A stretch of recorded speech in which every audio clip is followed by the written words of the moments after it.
Thuggee is an organized gang of professional killers. It is not uncommon for them to be described as the world's first mafia, operating from the 13th to 19th centuries in India.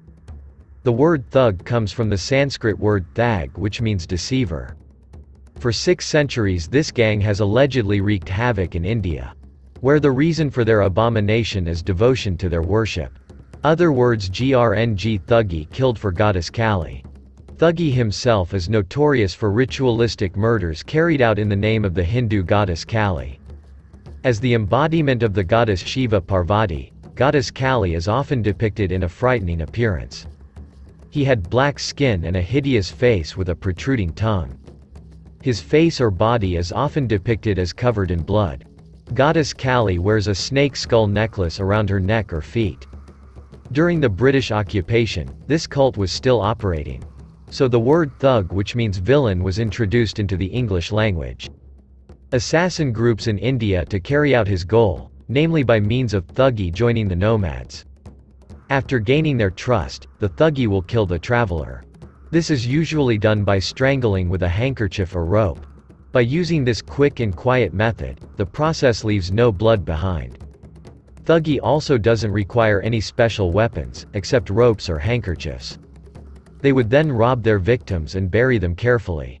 The operation itself involved a high level of teamwork and coordination during both the infiltration and attack. Each gang member has a special function. There are those who lure travelers with charming words. There are those who act as scouts, and there are those who take on the role of assassins. Some estimates claim that thuggee is responsible for around 2 million deaths. However, there are no reliable sources to confirm when thuggee first became operational. Some estimates claim that thuggee is responsible for around 2 million deaths. However, there are no reliable sources to confirm when thuggee first became operational. First note about Thuggee History of Firuz Shah by Zia-ud-Din Barana is the first known recorded mention of a thuggee. The record appeared in 1356. Some members of Thuggee Hinduism who worship the goddess of destruction and renewal, Kali. And it is this worship that forms the basis of their actions. This group believes that they help the goddess Kali maintain the earthly balance of good and evil. All its members believe in superstitions and observe certain rituals. All this makes the gang considered a cult. They even have a secret jargon called Ramasi. Thuggee has certain markings that only its members recognize. This makes them recognize each other even in remote places in India. Thuggee are also bound by a set of rules, such as the prohibition against stealing someone's property without killing them according to ritual first. The Brahmin caste were not killed for their purity, whereas killing the sick was considered an unworthy sacrifice. For the women, they are lucky because the thuggee does not kill women because they are considered incarnations of the goddess Kali. Membership in a thuggee fraternity is often through lineage, that is, by being passed from father to son. Apart from that, there are also those who are trained by a teacher. This is similar to an apprentice in crime. They try to align themselves with other thuggees in the hope of being recruited to avoid being targeted. Sometimes the children of murdered travelers were then groomed to become members of the thuggee.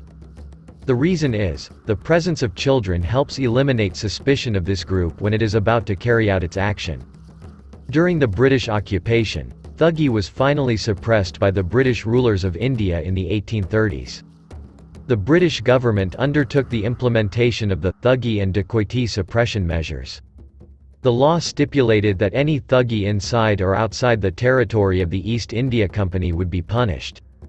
The punishment is life imprisonment with forced labor. A number of strategies were implemented to help the new law succeed. This included incentives for thuggee members to turn in their comrades. The government also disseminated information about the thuggee to educate and warn the public and travelers. According to the Guinness Book of Records, Bayram, a criminal from India, holds the record as the most prolific thuggee killer.